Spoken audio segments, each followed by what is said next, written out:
Hello friends, आज कबूतर आपके लिए लाया है जूड वोंग द्वारा निर्मित मूवी फाइंडिंग ओहाना की कहानी। इस कहानी की शुरुआत होती है पिली नाम की लड़की से, जो कि अपने फ्रेंड के साथ एक ट्रेजर हंट कंपटीशन में साइकिल से रेस कर रही है और वो रेस जीत भी जाती है। पिली पजल सॉल्विंग में एक्सपर्ट होती है और उसे स्पेनिश भाषा भी आती होती है। रेस जीतकर वो खुश तो बहुत होती है, लेकिन पिली के नाना की तबीयत खराब होने के कारण पिली, उसकी मॉम लेलानी और उसका भाई इयोने तीनों को ओहाऊ नाम के हवाईयन गांव में जाना पड़ता है। पिली के नाना को कुछ दिन पहले हार्ट अटैक आया होता है और अकेले रहने की वजह से उन्हें कोई देखभाल वाला भी चाहिए होता है। गांव में आने के बाद तीन प्रॉब्लम खड़ी होती हैं। पहली, पिली के नाना को उनकी सोच से कहीं ज़्यादा उन लोग की ज़रूरत होती है। दूसरी, लेकिन वो उन लोग की हेल्प लेना नहीं चाहते। तीसरी, पिली और उसके भाई को गांव में बिल्कुल भी अच्छा नहीं लग रहा होता है, क्योंकि ना तो वहाँ वाईफाई होता है और ना ही मोबाइल नेटवर्क। फिर पिली को एक पुरानी डायरी मिलती है। ये डायरी समुद्री लुटेरों की होती है, जिन्होंने अपने जहाजी साथियों से धोखा करके खजाने को एक आइलैंड पर छुपाया होता है और उस डायरी में उस खजाने का रास्ता पहेलियों में लिखा होता है। यहाँ पिली की मुलाकात कैस्पर से होती है। वो वहाँ का एक लोकल लड़का होता है और दिल का बहुत ही अच्छा होता है। फिर ई की मुलाकात हाना से होती है, जो कि कैस्पर की फ्रेंड होती है। कैस्पर पिली को बताता है कि ये मंक्स की डायरी है, जिसमें पेरुवियन खजाने के बारे में लिखा हुआ है। डायरी पर यह भी लिखा होता है कि रॉबिन्सन और ब्राउन नाम के दो लिटोरों ने अपने ही जहाजियों को धोखा देके उनसे सारा का सारा खजाना ले लिया था और मॉन्क्स के साथ मिलकर पहले तो उस खजाने को छुपाया, फिर मॉन्क्स को मार मार कर उनका बुरा हाल कर दिया। पर एक हवाईयन कपल ने मॉन्क्स की जान बचाई और बदले में मॉन्क्स ने उन्हें वो डायरी दे दी और साथ में एक लॉकेट भी दिया, जिसमें एक रियल गोल्ड कॉइन था। तभी वहाँ पिली के नाना कीमो आ जाते हैं और अपनी डायरी ले लेते हैं और बताते हैं कि डायरी उन्हें उनके पापा ने दी थी और उनके पापा को उनके दादा ने और दादा को उनके परदादा ने, और वो गोल्ड कॉइन वाला लॉकेट भी दिखाता है। फिर कीमो पिली को उसी पहाड़ पर ले जाता है जिसके बारे में डायरी पर लिखा होता है। पिली पहाड़ पर चढ़कर उस पहाड़ को देखना चाहती है, पर कीमो उसको मना करता है और उसके पीछे आने लगता है। तभी कीमो गिर जाता है और उसको चोट लग जाती है और कीमो को हॉस्पिटल में शिफ्ट करना पड़ता है। पिली को हॉस्पिटल में पता चलता है कि उसके नाना कर्ज में हैं और उनका घर भी बिकने वाला है। पिली डिसाइड करती है कि वो उस बुक की हेल्प से खजाना ढूंढेगी और अपने नाना का कर्ज भी लौटा देगी और वो सब अमीर हो जाएंगे। पिली अपने नाना की कार उठाती है और कुआलुआ पहाड़ की तरफ निकल पड़ती है। कैस्पर भी उसके साथ जाता है। इधर पिली का भाई जब सुबह सोकर उठता है तो उसे पिली का एक नोट मिलता है, जिसमें लिखा होता है, फिक्र मत करो, मुझे पता है मैं क्या कर रही हूँ। पिली का नोट पढ़कर इयोने काफ़ी टेंशन में आ जाता है। वो तुरंत हाना के पास जाता है और अपनी सिस्टर पिली और कैस्पर को ढूंढने के लिए निकल पड़ता है। इधर पिली और कैस्पर को डायरी में लिखी हुई गुफा मिल जाती है और वो दोनों उसके अंदर चले जाते हैं। तभी पिली का पैर फिसल जाता है और पिली और कैस्पर नीचे गिर जाते हैं। नीचे उन्हें एक कंकाल मिलता है जिसके हाथ में एक असली गोल्ड रिंग होती है, जिसे देखकर दोनों कंफर्म हो जाते हैं कि खजाना रियल में है। तभी वहाँ पर इयोने और हाना आ जाते हैं और वो दोनों भी नीचे गिर जाते हैं।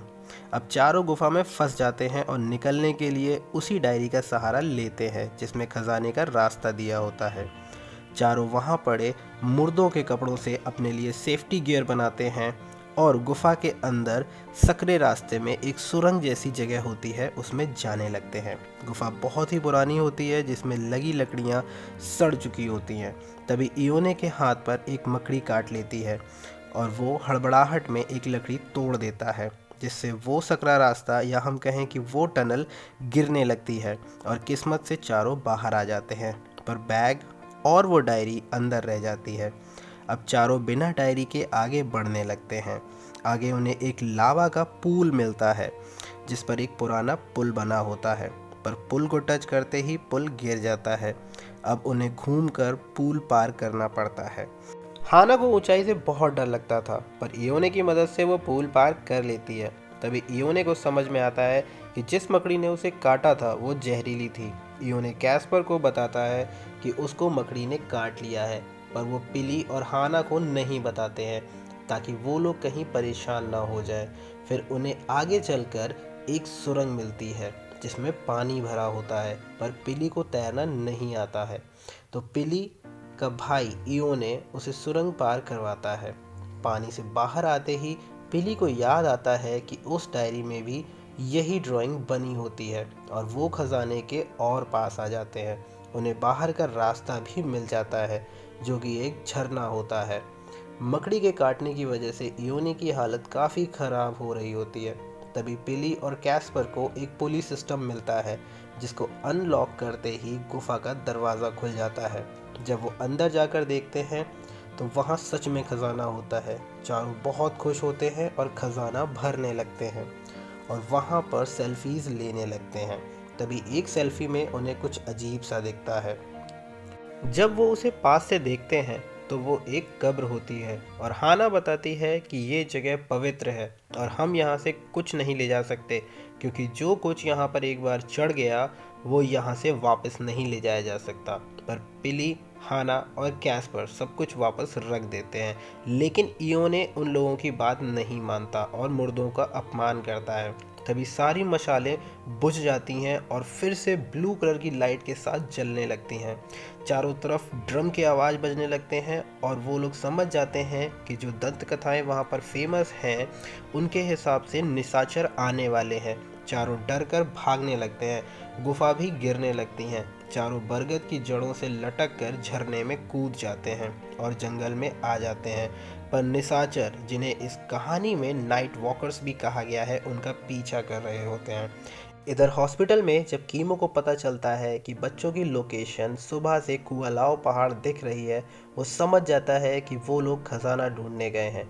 पिली की मॉम ये सुनकर उन्हें बचाने के लिए जंगल पहुंच जाती है और पिली के नाना कीमो हॉस्पिटल में प्रे कर रहे होते हैं कि गॉड उनके बच्चों की रक्षा करे। जंगल में पिली और उसके साथियों को पिली की मॉम मिल जाती हैं और अब पांचों जंगल में बने एक घर में सर नीचे कर कर बैठ जाते हैं। तभी सारे निशाचर उस घर को घेर लेते हैं और पिली अपने भाई का लूटा हुआ सारा खजाना बैग से निकालकर बाहर रख देती है। कुछ नाइट वॉकर्स अंदर आते हैं और उनमें से एक पिली के डैड होते हैं। असल में वो पिली के डैड की आत्मा होती है। पिली के डैड काफ़ी समय पहले एक वॉर में शहीद हो चुके होते हैं जब वो आर्मी में थे।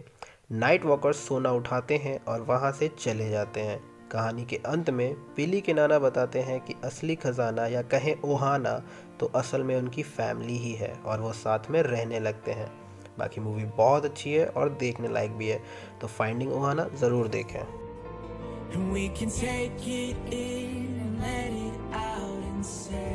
जब अपने हो साथ तो खुशियों की सौगात।